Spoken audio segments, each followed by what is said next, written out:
La presa Manuel Ávila Camacho tuvo en su diseño inicial un lago artificial para los poblanos con alto poder adquisitivo, el conocido lago de Valsequillo. Se cuenta que a él se iba a pasear en lancha, pernoctar en cabañas privadas, se convirtió en un balneario de moda e incluso desde los años 50 se realizaron competencias internacionales de deportes acuáticos, además de torneos de pesca. Quienes tuvieron acceso a este exclusivo lugar en la década de los años 70 y 80 del siglo pasado buscaban tener un embarcadero a la orilla del lago para sus respectivos botes. El diseño de la presa estuvo a cargo de los ingenieros Marcos Mastreta Arista y Gustavo Sentíes, así como del arquitecto Miguel Pavón Rivero. Los trabajos de construcción iniciaron el 10 de enero de 1938 y terminaron el 31 de agosto de 1946. Existe una plaza de toros conocida como Las Brisas, en la que se realizaban corridas de Año Nuevo, abiertas al público, que se llevaban a cabo el 1 de enero de cada año. Esta se construyó cuando el toreo, la plaza de toros ubicada en la 19 Sur entre 9 y 11 Poniente, fue demolido en 1974. Hace algunos años diversos empresarios organizaron una iniciativa para reabrirla. Valsequillo ha sido un sitio de recreo en el que se realizan actividades como caminatas, ascensión al Cerro Toluquillo, visita a Africam Safari, escalada en los famosos Pericos, reuniones en las cercanías del lago, esquí acuático, skateboard, entre otras. El lago de Valsequillo es compartido por los municipios de Puebla, Xicatlacoya, Huehuetlán el Grande, San Juan Atzompa, Xochiltepec, San Martín Totoltepec y Teopantlán. Para no hacer un recorrido de 30 a 40 minutos bordeando la presa, los habitantes y visitantes de la zona deben hacer uso de las pangas disponibles y el recorrido tarda alrededor de 5 minutos. El 2 de febrero de 2012, la presa Manuel Ávila Camacho fue incluida como sitio Ramsar, que como ya había contado el doctor Ernesto Mangas en otro episodio de Descubriendo Puebla, es una designación internacional para áreas naturales protegidas relacionadas con cuerpos de agua, que generan una gran biodiversidad. Valsequillo alberga una gran cantidad de aves endémicas de Puebla y recibe distintas aves migratorias. La zona de Valsequillo es una de las localidades fosilíferas del Pleistoceno más importantes del país. María Felicitas Rojas afirma que esta zona fue un antiguo lago glacial formado durante el Pleistoceno, el cual guarda evidencia prehistórica de gran importancia. El paisaje actual del lugar poco se parece al que existió en tiempos prehistóricos. Eran zonas de extensos pastizales y áreas boscosas donde vivían grandes animales como mamuts, mastodontes, bisontes, osos, así como animales de talla más pequeña como berrendos, tapires y pecaríes. Toda la fauna prehistórica de Valsequillo se extinguió hace miles de años, pero los restos de su existencia dormitan escondidos en el lugar o resguardados en alguna colección particular o pública. Entre los primeros investigadores que realizaron trabajos formales en Valsequillo estuvo el paleontólogo Henry Fairfield Osborn, quien visitó la zona a inicios del siglo XX. De ella extrajo material para su estudio en Estados Unidos. Tiempo después publicaría un breve artículo en el que mencionaría la presencia de mamuts, así como otros restos de mamíferos provenientes de la localidad de Totimehuacán. Un investigador mexicano que enfocó buena parte de su carrera al estudio sobre prehistoria fue el profesor Juan Armenta Camacho, catedrático de la Universidad Autónoma de Puebla. El profesor Armenta estaba a cargo de la colección osteológica del Departamento de Antropología e Historia de la Universidad de Puebla, CODUAP. En la década de 1960, el profesor Armenta dio a conocer sus hallazgos, por lo que llamó la atención de investigadores extranjeros, entre los que estuvieron la doctora Cynthia Irwin Williams, de la Universidad de Harvard, quien visitó Valsequillo para colaborar con el profesor.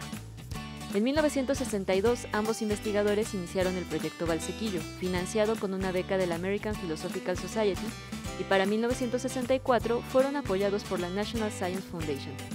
En los últimos 3 años de la década de los 60 del siglo pasado se presentaron una serie de polémicas que tuvo como resultado el término del proyecto Valsequillo.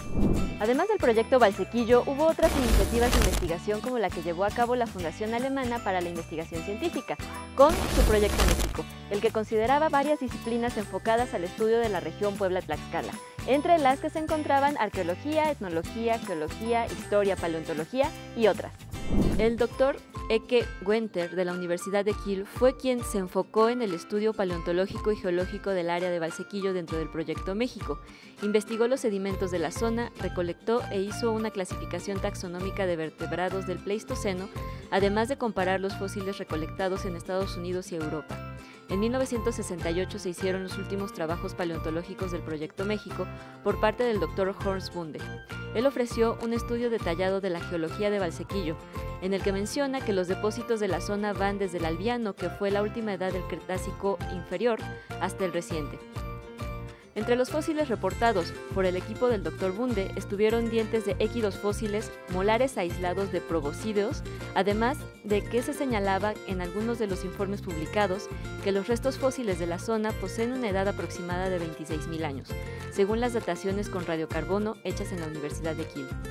Hubo un paleontólogo amateur que también se dedicó a hacer exploraciones y rescate de fósiles, el señor Moisés Cabrera Huerta.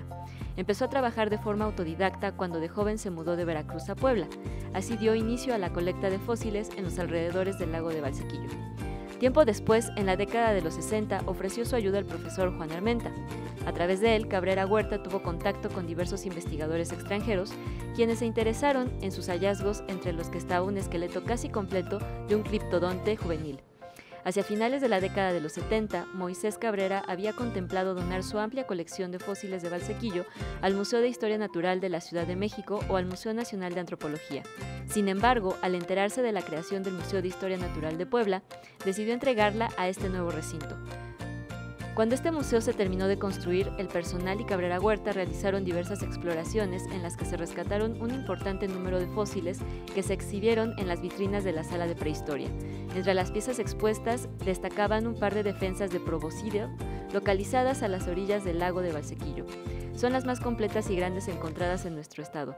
Medían 2.5 metros de longitud y debido a la remodelación de este museo se desconoce el paradero de muchos de los fósiles que estuvieron expuestos en él. Las investigaciones paleontológicas han continuado, entre ellas está el rescate de restos de mamut en la colonia Tres Cerritos al sur de la ciudad de Puebla. Además, un equipo de investigadores de la Universidad Autónoma de Hidalgo hizo una revisión del material colectado por el Proyecto Valsequillo, depositado en la colección del INA Puebla, que cuenta con 2.243 fósiles de diversos taxones. La maestra Valeria Cruz Muñoz ha escrito que un estudio paleontológico reciente ubicó a Valsequillo como una de las localidades con un inventario numeroso en especies de micromamíferos, de las cuales 4 presentan nuevo registro fósil, es decir, no se habían reportado anteriormente en ninguna otra localidad. Los nuevos registros fósiles son el perrito llanero mexicano, el conejo de los volcanes, conocido también como zacatuche o teporingo, el ratón pigmeo sureño y la liebre torda. Los micromamíferos son útiles en la reconstrucción de la paleovegetación, en estudios biogeográficos y evolutivos de las especies, porque proporcionan más datos específicos de su hábitat. Muchas gracias por acompañarme en este paseo por la historia de este sitio tan impresionante. Recuerden que pueden escribirnos al correo concitep.tv@gmail.com para compartir sus dudas, sugerencias y opiniones. Nos vemos la próxima semana para seguir descubriendo Puebla.